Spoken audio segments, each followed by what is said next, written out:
Our reality is similar to a game or a simulation. Now, not just any game or simulation, a very, very complex simulation or game that is well beyond our full comprehension, but a game or simulation nonetheless. When you start to become aware of this and start to understand this at a much deeper level, you start becoming better at the game, recognize that you can influence the simulation, and then you're able to start influencing it in ways that allow you to live your life more in the ways that you want. Meaning you can start setting it up so that you're living a life where you're happy and fulfilled and healthy and abundant and whatever else. You can start choosing the pathway you actually want to go down in life rather than feeling subjected to the whims of life like so many people do. You can influence the game. In fact, it's one of the reasons why you're here, to be able to choose your experience. Now in this video, we are going to cover more of how we know that reality operates like a simulation or game. We are then going to go over how you can hack, quote unquote, the game and essentially program in cheat codes so that you are, quote unquote, winning more in the game. And of course, since I always want to give you practical tools and exercises you can use to apply this, we're going to do exactly that later in the video as well, once you have a better understanding of how to actually make all this work. So I invite you to watch this video all the way through and even take notes if you are drawn to doing so, because what I will be covering here can create a massive impact in your life if applied. So let's jump into it. So before we start playing the game properly, we need to know the actual rules to the game. And would it surprise you to learn that most people are not aware of the actual rules to the game, and in fact have been given a different rule set that they've been following, and because it's not the actual rules, have been struggling. You only need to look at most people who have been following what they believe the rules of the game are, that usually being the Newtonian materialistic paradigm, and then see the results that most of them get. And most of them are struggling, or they're stressed out a lot, or there's just much hardship going on in their life. And if you know the rules to the game, would it mean that the game would become easier? Well, absolutely it would. You see, most people are playing the game of life in this, what we now know is a simulation, or at least that's what the most recent data points to. Most people are playing it as if they were driving and didn't know the rules of the road. And so they see stop signs, they see green lights and red lights, and they don't know what lane they're going in, and they have no idea what any of it means because they don't know the rules to the road. And that is how most people are operating when it comes to the rules of the game. See, when you operate from this idea that materialism is base reality, you're operating from just wrong information or data because there is something much larger at play. And again, I'm going to play you some clips from something known as the simulation hypothesis, a documentary that was created that goes over some of the data and cutting edge science that points to the fact that we are actually in, again, a very complex game or simulation. And I highly recommend you watch that full documentary if you want to dive even more into the data behind what we're going to be going over today. So basically, there are two schools of thought that are happening here.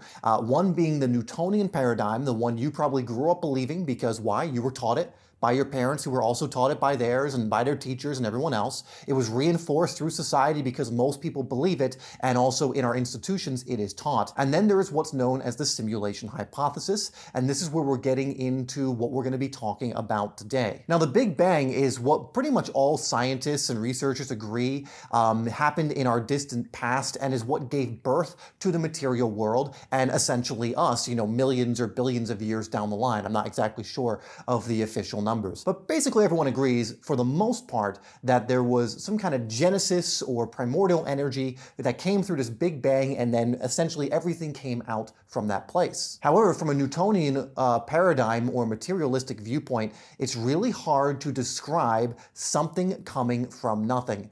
It's kind of like the saying, give me one free miracle and then we're going to dismiss everything else that appears like a miracle. However, if you were to look at the universe through a different lens and were to look at it as if it was virtual, it actually starts to make more sense because it starts from an information influx from a zero state as they boot up. For example, if you start a computer game up, a big bang, so to speak, occurs from the perspective of the game. And there are going to be people who are much better at describing this or explaining this than I. So I'm going to play a clip now from the simulation hypothesis where they cover this briefly.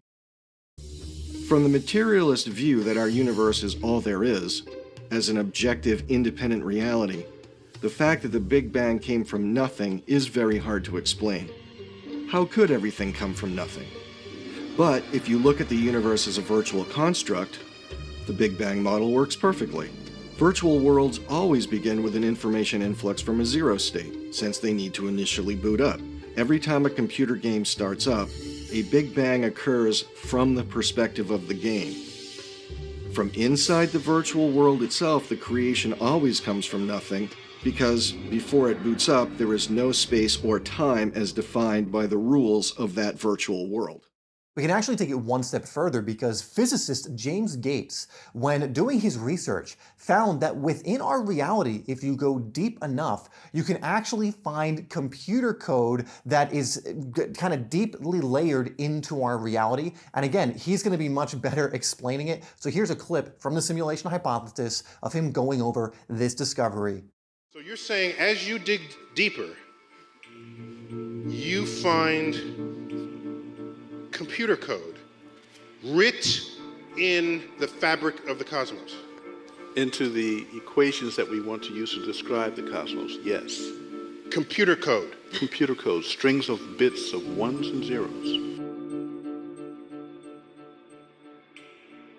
It's not just sort of resembles computer code, you're saying it is computer code. It's not even just is computer code, it's a special kind of computer code that was invented by a scientist named Claude Shannon in the 1940s.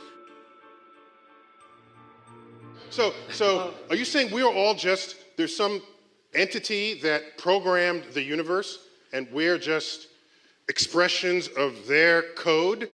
Now, perhaps this is all coming across as a bit strange, a bit bizarre, because you may be thinking, well, if I was in a game or a simulation, I would be aware of it. It would be obvious. I would know that I'm in a game or simulation. But if the point of the game and simulation is for you to not know that you are in one and to do certain things while you're in this game and simulation, it would make sense that you would have no awareness of that. You layer that on top of also understanding that this game and simulation would have to be so complex that for the most part, for most people, they wouldn't you're not allowed to know or shouldn't know that you are in a game or simulation. I'm going to play another clip now that again kind of goes over this from the simulation hypothesis because again, I think this is one of the main ideas. Well, if I was in a game or a simulation, it'd be obvious. Like we think we're going to be like Mario and we're going to see some turtles and some Goombas and some mushrooms and go, oh, I'm Mario in a video game. But it's not like that. So I'm going to play a clip from the simulation hypothesis, again, going over this idea very quickly.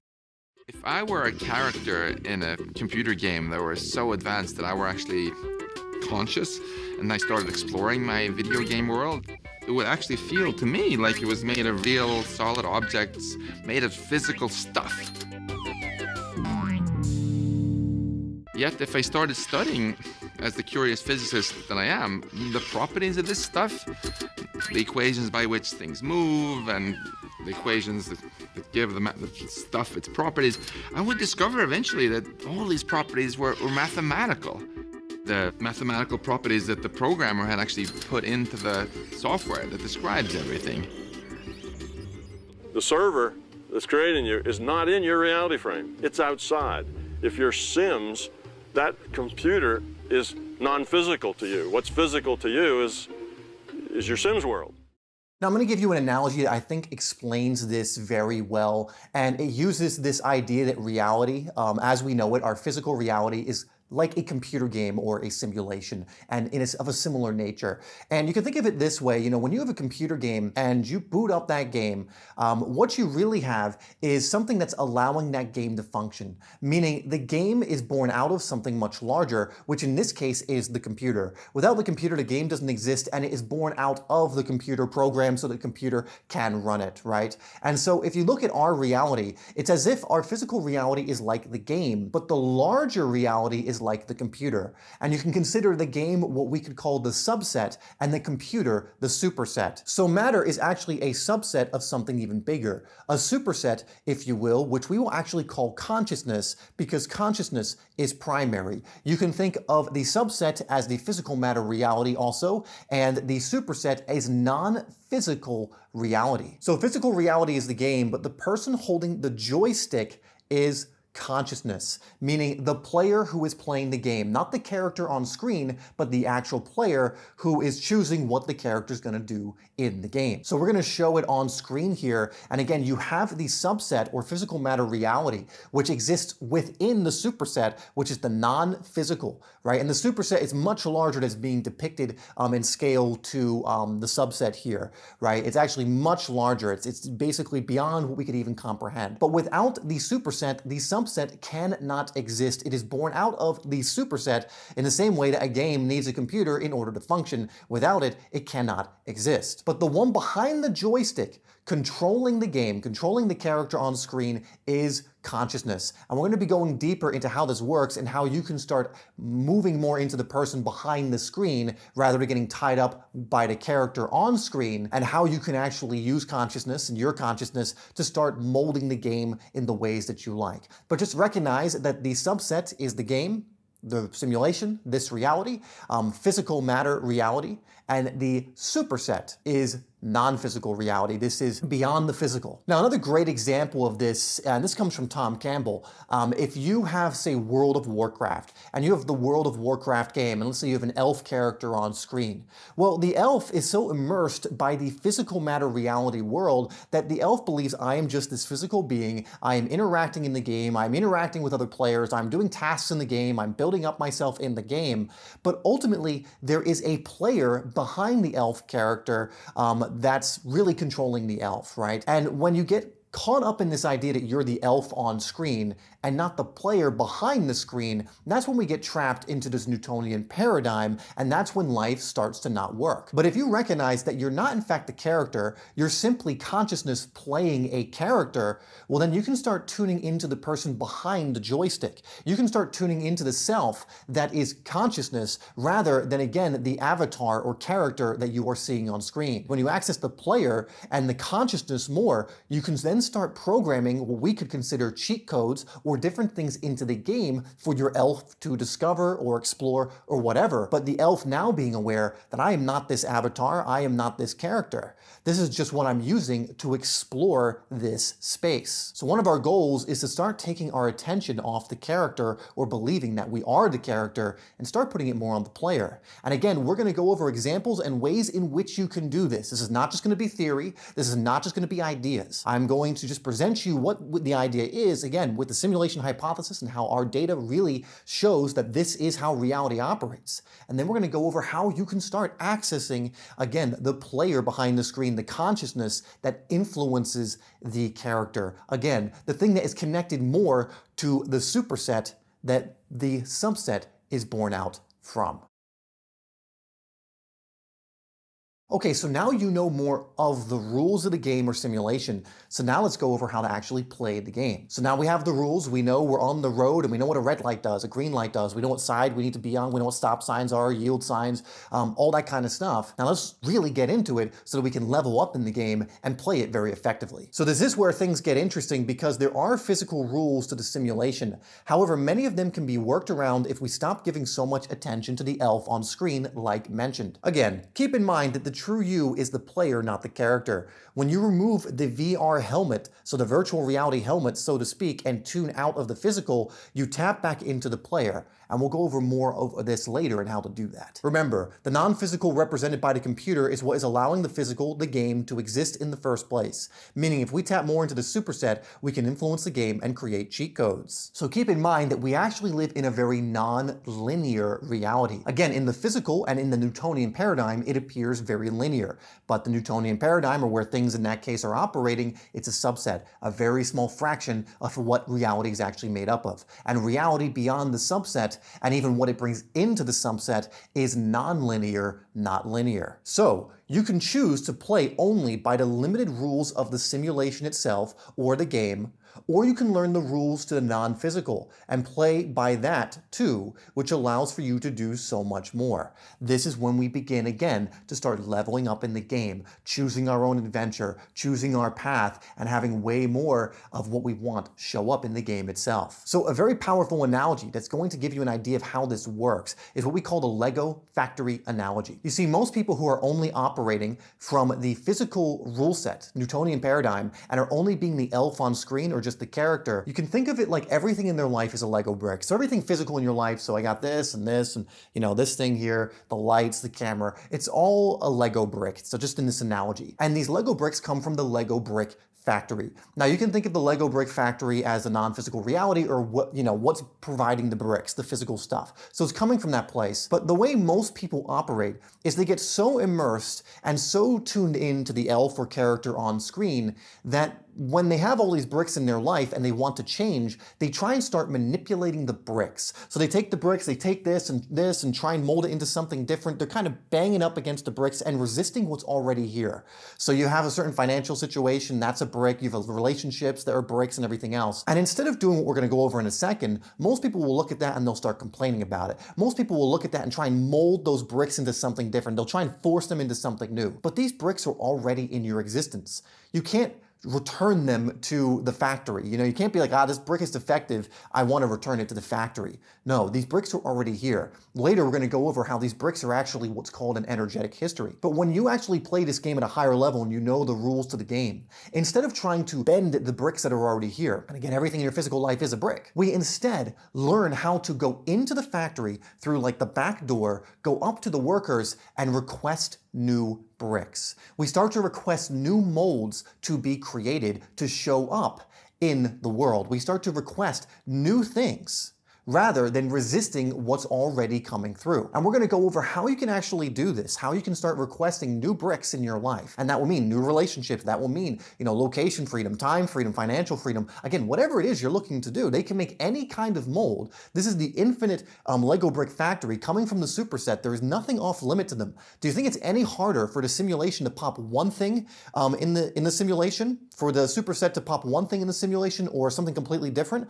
It doesn't take any extra effort or energy on its part. But if we're not actually playing our role in the game, and we're not actually using our abilities to tune out of the character and get back into the player, then it's just going to keep giving us what it kept giving us. And the fact of the matter is, you have unconsciously been making requests to the Lego brick factory without you even knowing about it. But most likely you've been making requests that have been pretty negative, lower on the consciousness scale, and so you're getting the corresponding bricks. And through what we're going to do today, you're going to start waking up, so that you can start intentionally making different requests, have different molds made, so that you can start playing the game very differently. You can think of this almost like a buffet as well. This is one of my favorite analogies. And think of life like an infinite buffet. Everything is available in this buffet. And how most people operate in their lives is they go up to the buffet and they try something and they go, oh, this is disgusting. I absolutely hate this. And then they keep eating it. They go, oh my God, this is so disgusting. And they keep eating it and they keep eating it. Well, this is just what life is. Like, this is all I have available to me. I'm just going to keep eating it, when there's literally everything else available. And they just complain and moan about this thing that they're eating, but they don't even know that they're choosing to eat it. And so if you just choose differently instead of trying to change it, then things are going to start changing. Things are going to start shifting. Again, it's like the person's eating that and then trying to actually change the dish, or they're complaining to the workers, hey, can you take this away and bring something else out in its place? And they're like, no, everything's available. It's like, no, I want this changed. I want this shifted. Take this Lego brick and mold it into something different. And then they're still eating it like, oh God, it's disgusting. When if they just went a few rows down, there's something that they would actually enjoy. There's something that they could choose and choose differently that would start creating new results in their life. So the thing to take away from this is, do not complain about the Lego bricks already in your life. Do not complain about any of the things that's already here. Complaining about your current circumstances is the glue that keeps you stuck to them, as one of my mentors would say. And so instead of complaining about the bricks, start choosing new ones by going into the factory. And again, we're going to go over how you can start doing that. So here's how we're going to start doing this. Using the buffet example that I just went over, we're going to be going over what's called the consciousness buffet. So there's someone who has an amazing body of work, and he's no longer with us, but his name is David R. Hawkins, and he created what's called the consciousness scale. And this basically showed that what level of consciousness you're at will create different effects in your life. It shows up in different ways. And what did we say earlier in the video about what's primary in what's creating all of this? it's consciousness. And so we'll pop up the consciousness scale here, and what I want you to think about with the buffet example I just gave you is, let's say that every single thing in that buffet is represented by a different level of consciousness. So there's things in the buffet that are guilt, that are shame, that are apathy, that are desire, that are anger, pride, but also courage and willingness and acceptance and love and everything else. Again, most people are going up to the consciousness buffet and they keep choosing apathy, or they keep choosing anger, they keep eating pride, they keep doing all this stuff, and then are surprised when their life isn't going the way they want it to go. Everything is available, but what you choose from your free will, the consciousness you decide to dwell in, again, moving into the player and choosing the consciousness, the lens in which you're going to look out at the world and mold your world, is going to make all of the difference. What consciousness you are in is ultimately what's going to determine how you influence the game and what shows up in your game or your simulation. For example, if you choose from the buffet items that represent lower levels of consciousness, say like anger, pride, fear, apathy, guilt, and so on, you are going to paint your game with more of that. You will also find yourself stuck in the character more and more, thinking that this is base reality, meaning you're going to get glued into thinking you're the elf, forgetting that you are the player. However, if in this consciousness buffet you are choosing love, joy, gratitude, courage, peace, willingness, and so on more times than not, this will actually change the game and also how you play the game. You will start to program more of that into the game. You will start to see more Lego bricks, again, physical stuff that represent those things. You will then start remembering that you are also not the character, but the player, the one off screen that has just decided to tune into this game and to experiment and experience within it. The way you see the world shapes the world.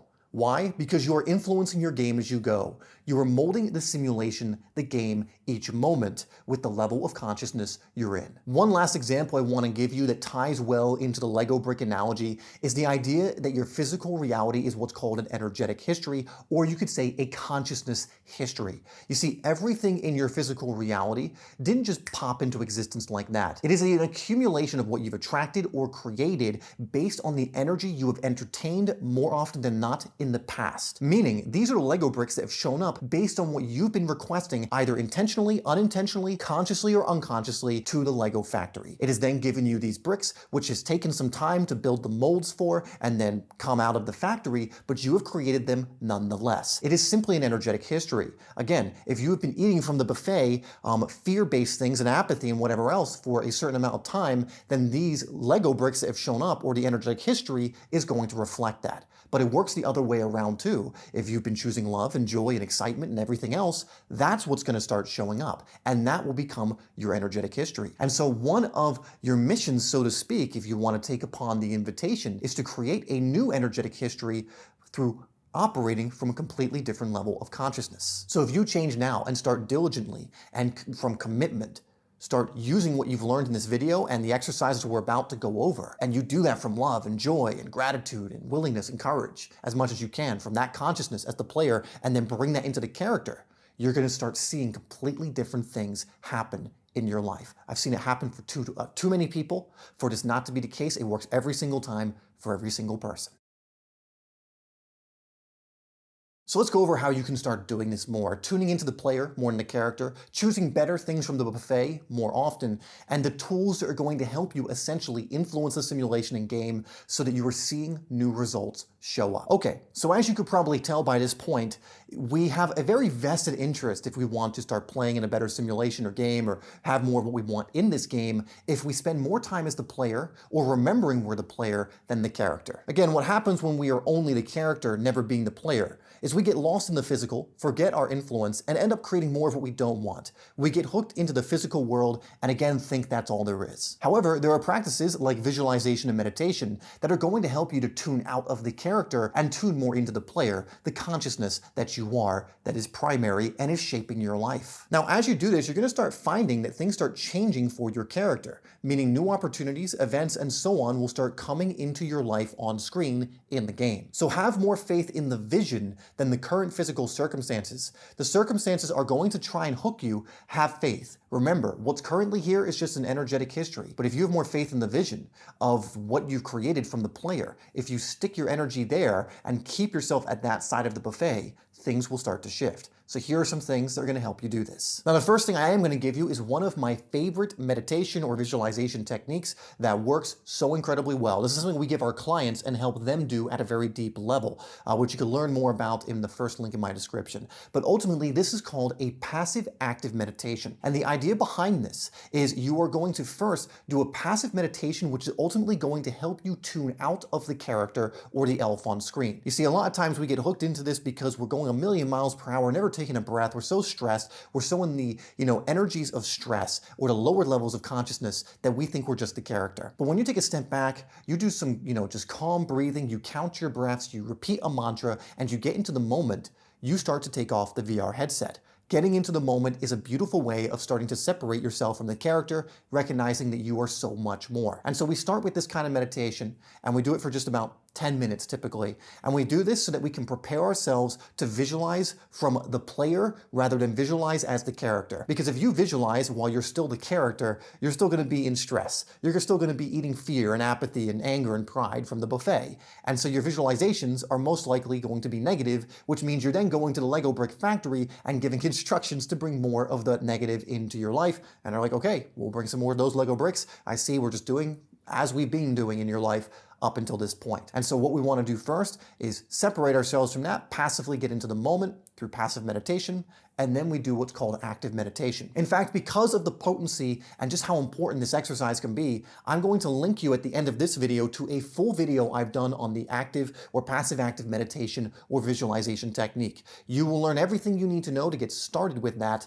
and to start being able to program new cheat codes in the game, new Lego bricks into the game, and to stop really identifying as the character or the elf on screen. So that will be linked at the end. Now, the second tool I'm going to give you are what's called amalgams, and I'll explain what that means. You see, one of the biggest problems, like I mentioned, is you are probably continually getting hooked into thinking you're the character. Again, you go unconscious, you lose your awareness, and you go back into Newtonian paradigm thinking, meaning you're thinking about all these problems, you're thinking about all this Newtonian stuff, and forgetting that you are so beyond that, and the Newtonian paradigm is just a subset within a much larger superset. And so we need to be able to snap you out of that throughout the day so that you can create more of a habit of recognizing that, yeah, maybe I'm playing this character, but I am so much more than that. I am the player off screen, and tuning more into that, because it's not just in meditation and visualization you want to start being more intentional. You want to be intentional in your waking life as well as you're moving around as the character. Because I'm the character right now. I'm coming across to you as the character on screen, but I'm also hooking into what's beyond that and the player, right? Because I'm keeping that awareness on the forefront of my mind. I am keeping that intention there. And so an amalgam, what it does is it helps lower the harshness of what's appearing on screen and remind you of what you actually are and that you are not just a character. And so these can be very, very simple. These are mantras or phrases you just continuously use to, again, knock yourself out of this physical matter reality level of thinking or 3D thinking, where you think that's all there is, and remind you that there's something more. So you could say something, for example, something happens and you go, wait a second, something positively amazing is unfolding for me now. And that might be enough to snap you out of it and remember, oh yeah, what's appearing on screen isn't necessarily what's real. I can influence this, right? Or you could say something like, reality is subject to influence. That's another great one to use because you're going to remember, that's right, I am not just a character, I am simply consciousness coming about in this particular way. So how would I prefer to come about? You could even say, I don't know why this is good, but I know this is happening for my good. There's a million different ones you can use, but I recommend that you find 3 to 5 phrases that really resonate with you, that help snap you out of this character-based thinking where you think you're just the person on screen in the subset. And when you find those phrases, do not be afraid to use them. Use them as many times as you can because they will unhook you. And again, it's almost like Neo waking up in the Matrix. He's unhooked, he now sees clearly, right? But in our case, it's very easy to get hooked back into the Matrix if you don't keep your awareness off it and you don't keep your awareness on the player off screen. So come up with some of these phrases. I highly recommend using the one I just gave you, which is something positively amazing is unfolding for me now. I also like the one, I live in a friendly universe, because that reminds me again that there's so much more, that nothing's here to hurt me or anything like that. It's just a game, it's just a simulation, it's all good. But you can choose some that work for you specifically in your, as you are. And so now I'm going to give you a very practical tool because I want you to have a very clear idea of how much time you are spending hooked into the simulation and how much time you're spending on the player or consciousness in the buffet. Now, this practice is going to do two things. First, it's going to make you aware of how distracted you actually are and how hooked you are in the physical so that you can then start making changes. And two, it's going to help you change anyway because as you go through this practice, you're going to have more awareness and you're going to be snapping yourself out of getting hooked more often because you'll know you're doing this practice. And this is simply a time log. So this is going to be exactly as you probably guess it's going to be. You're going to get a journal and you are throughout the day, choose a day, you are going to time log everything you did during the day. And I mean everything. So even if for 20 minutes you started thinking very negatively or something and got taken for a loop, you're going to put, okay, 9:25 to 9:45, I had very negative thoughts, I got caught in a loop, and then I snapped myself out of it. Let's say you watched something on YouTube for 45 minutes, you're going to put that down as well. Whatever you do throughout the day, you are going to journal and then have this journal with you so that you can jot it down, go back if you forgot something, but I want you to map out exactly where you're spending your time. And then at the end of the day, you're going to ask yourself a few questions. So a good one to ask yourself is, how much time did I spend being aware of the player that I am or the character? How much time did I spend hooked into the character versus the player? And I want you to actually add up based on everything that's happened, how much time that was. You can also ask, how much time did I spend in the low conscious section of the buffet versus the high conscious section of the buffet? And again, you can add this up. You can start asking yourself more questions like this to gain more information, data, and awareness. And awareness is key because it's going to show you what you're actually working with and allow you to set up things so you can keep yourself more aware in the future. And what you'll find, or at least what I found when I first did this practice, I went, wow, there's hours each day that I'm distracted. And when you're distracted, guess what? You're tuning into the character. There is really very few things you can be distracted by that's not tuning you into the character. So I'm like, wow, for hours every single day, I am immersed in the character thinking I'm only a character, the elf on screen, tied to the physical world and the rule set of the physical. Or maybe there's a very specific thing you're distracted by that you need to start getting a handle on and create some boundaries around. But this time log, just doing it for one day, is going to give you a really great idea of how much you're doing this, how much you're hooked by the simulation, and how much you're actually influencing it. And at first, you can start doing this every day if you want. That can get a little tiresome, so you can do it once a week and then see where you're at, see where you need to make improvements, and then keep making adjustments. But this sounds a bit, I know, mundane and a bit